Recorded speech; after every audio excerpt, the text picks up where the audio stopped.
Okay, YouTube, I got my garage door not working. It's not lifting. It came up here. This is broke. This coupler's broke. I got a new one ready to put it on. I removed these two bolts, and now it's still attached to my ceiling, and it's ready just to slide out. And all I do is I slide it out. It just kind of slides. I got it to do it with one hand. There, slides right out. Put the new one in. Stand by. Okay, I'm back. I've got the part. Brand new part. Boom. All I gotta do again now is pry it apart. Slide it in there. Let's do it. Sliding out. Line it up.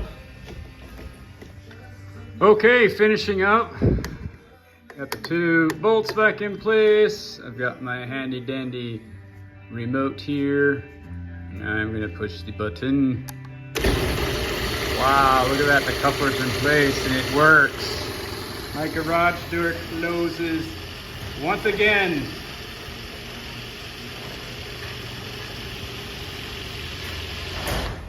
Ta-da! Have a good one. Repair job done.